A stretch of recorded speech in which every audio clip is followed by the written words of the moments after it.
Bismillahirrahmanirrahim. Assalamualaikum warahmatullahi wabarakatuh. Bertemu lagi dengan Studio Islami, channel yang berisi seputar kisah dan nasihat Islami. Semoga kita semua dalam keadaan sehat dan selalu dalam lindungannya, amin ya robbal alamin.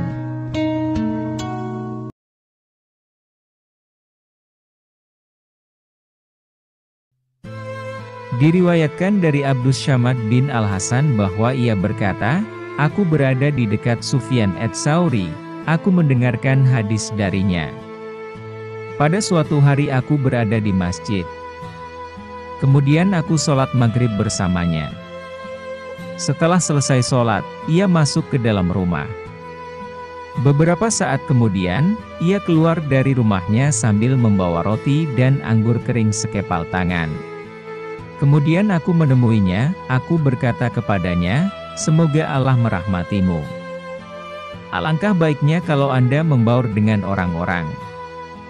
Mereka yang di kalangan atas dan bawah, dan mereka yang kaya atau miskin akan mendatangimu. Kemudian mereka mendengarkan hadis darimu dan membawa ilmu hadis tersebut.' Sufyan menjawab, 'Bagaimanakah menurutmu tentang Mansur?' 'Ia adalah imam yang adil dan terpercaya,' jawabku. 'Bagaimana menurutmu tentang Ibrahim An-Nakha'i?' 'Ia adalah salah satu imam dari para imam orang-orang muslim.' 'Bagaimana menurutmu tentang Alqamah dan Abdullah bin Mas'ud?' 'Mereka termasuk sahabat-sahabat unggulan Rasulullah.' Sufyan berkata, 'Aku menerima riwayat dari Mansur dari Ibrahim An-Nakha'i, dari Alqamah, dari Abdullah bin Mas'ud bahwa ia berkata, Rasulullah bersabda, sesungguhnya ketika Allah menciptakan surga, Dia memanggil Jibril, alaihi salam. Allah berkata kepadanya, pergilah dan lihatlah apa yang telah aku ciptakan untuk para hamba dan kekasihku. Jibril pun pergi dan mengelilingi surga, tersebut. Kemudian muncullah satu bidadari dari salah satu pondokan surga. Bidadari itu tersenyum kepada Jibril. Kemudian surga, menjadi begitu terang, karena sinar gigi senyumnya. Kemudian Jibril menjatuhkan diri bersujud dengan mengira kalau sinar terang itu berasal dari Allah. Setelah itu, bidadari itu memanggilnya. Wahai Aminallah, angkatlah kepalamu. Jibril pun bangun dari sujud dan melihatnya. Maha suci Allah yang telah menciptakanmu, kata Jibril. Bidadari itu berkata, wahai Aminallah, apakah Anda tahu untuk siapa aku ini diciptakan? Tidak. Saya tidak tahu, jawab Jibril.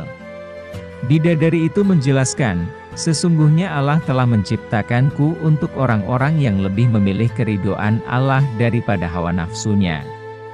Rasulullah ditanya tentang bagaimanakah bangunan surga itu.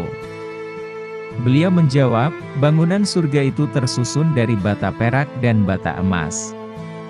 Lumpur lepannya adalah misik sangat harum. Tanahnya adalah zafaran. Batu kerikilnya adalah intan lukluk dan yakut. Ada seorang laki-laki dari golongan ahli kitab mendatangi Rasulullah dan berkata, wahai Abu Al-Qasim, apakah Anda mengira kalau penduduk surga itu makan dan juga minum? Rasulullah menjawab, iya. Mereka makan dan juga minum. Laki-laki itu berkata, demi Allah yang diriku berada di kekuasaannya. Sesungguhnya salah satu dari penduduk surga diberi kekuatan 100 kali kekuatan laki-laki dalam makan, minum, jimat dan syahwat. Ia melanjutkan, orang yang makan dan minum pastinya ia butuh buang air. Padahal surga itu bersih, tidak ada kotoran.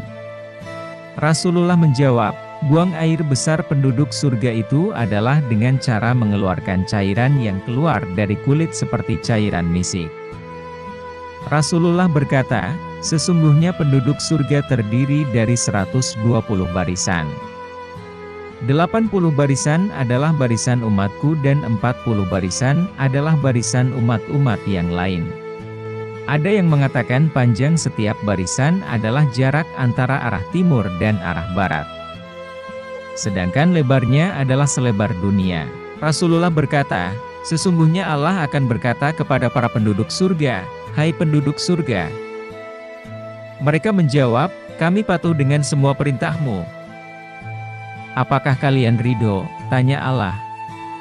"Bagaimana kami tidak ridho? Sedangkan Engkau telah memberikan kami apa yang tidak Engkau berikan kepada makhluk lain," kata mereka. "Aku akan memberi kalian sesuatu yang lebih utama daripada itu semua.